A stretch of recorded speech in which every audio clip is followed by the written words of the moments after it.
Every weekend, self-styled 9/11 truthers gather at Ground Zero. We think we're being lied to, and we can prove that. We're giving out free information about questions of 9/11, and we're giving out free DVDs. This is not a protest, this is a vigil of just giving out free information. Now, we don't come up with any particular theories. We're not going to tell you what happened because we don't know what happened. And I think it's extremely disrespectful from somebody outside of 9/11 to tell you exactly what happened because these questions are unanswered. You know, questions of what happened to World Trade Center 7 are unanswered. I guess everyone's entitled to their opinion. It kind of angers me because I was there. I've heard people talk about it that come from Cincinnati and California and wherever else they come from. I was here, you weren't.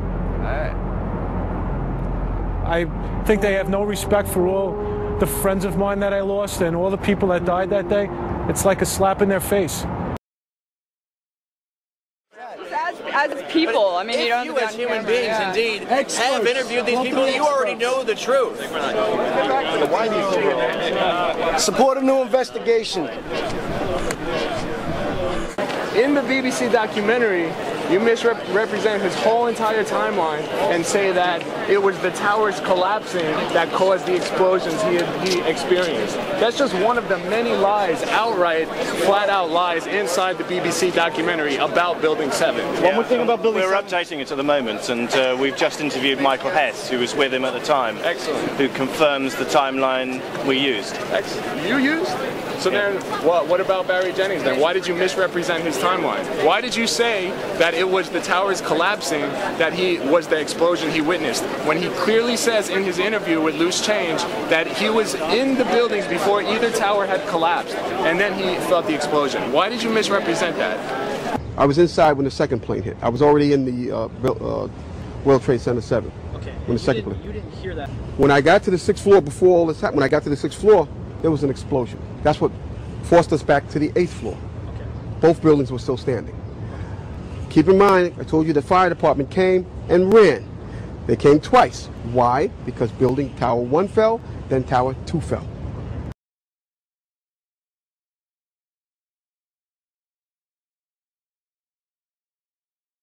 As the North Tower collapsed, debris hit Tower 7 and fires were immediately reported in the building. Early evidence of explosives, or just debris from a falling skyscraper. Barry Jennings was still trapped inside. It definitely happened before the tower fell, and I'll tell you why. Barry, I'm sorry, can you just wait for that shot? Sure. Because this is vital. Why did you misrepresent that? We did an interview with him as well, at length, and spoke to him for a long time. Why don't you ask him to clarify? Should I just answer the question?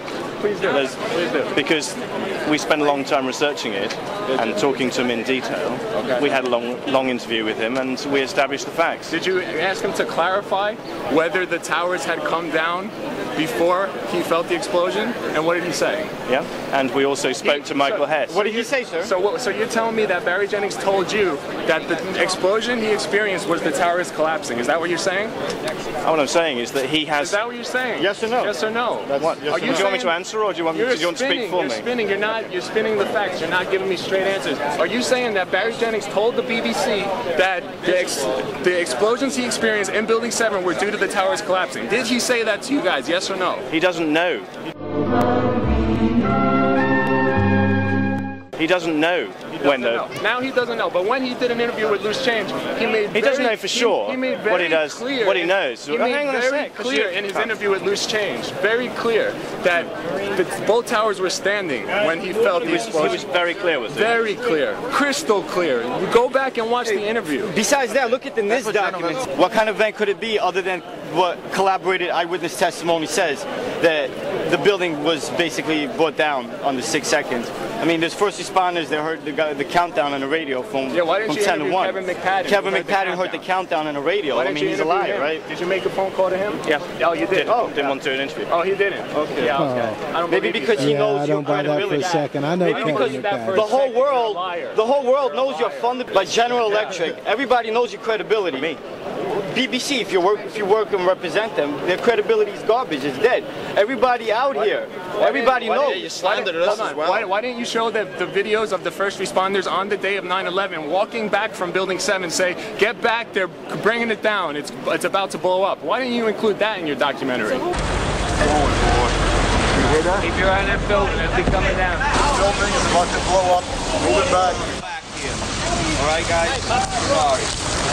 We are walking back. There's a building about to blow up. You gotta get back from here. You know that. You gotta get back. All right? Don't worry about me. You need to make calls right now. Who was Osama bin Laden? Who were the Osama bin Laden worked for the CIA in the 70s and 80s. Oh, he's a great American. He worked for the CIA. Do your homework. Well, this is the thing. They take America's image and they destroy it. So Muhammad Atta was who? Muhammad Atta was a intelligence a double agent. He was what you would call a double agent. Well, the thing is, you mentioned Muhammad Atta. I'm glad you did, because the Pakistani intelligence, Pakistani ISI, sent him $100,000 the week prior to 9/11.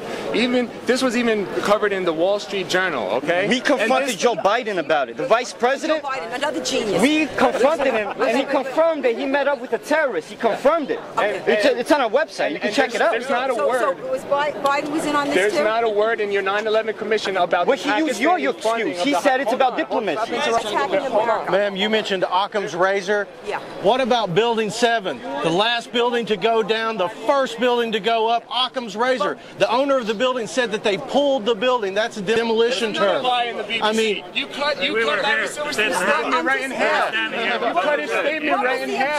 Pull it means attach cables. Why did the BBC skew Larry Silverstein's statement about pull it? Yes, they did. Why did? Hold on. Yes, they did. They cut the end of his statement off. Can you just admit that on the BBC that they cut the end of his statement off? Yes, they did. I remember getting a call from the fire department commander telling me that they were not sure they were going to be able to contain the fire. I said, you know, we've had such terrible loss of life. Maybe the smartest thing to do is pull it. And they made that decision to pull, and then we watched the building collapse.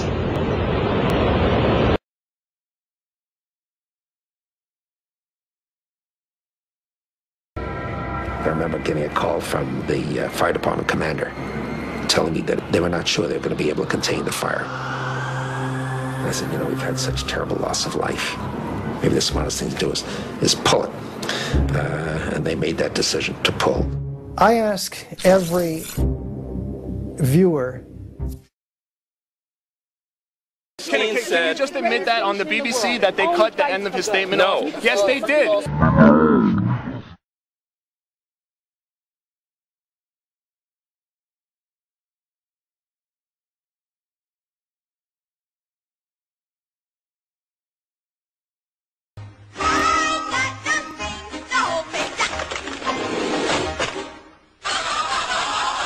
Statement off. Yes, they did.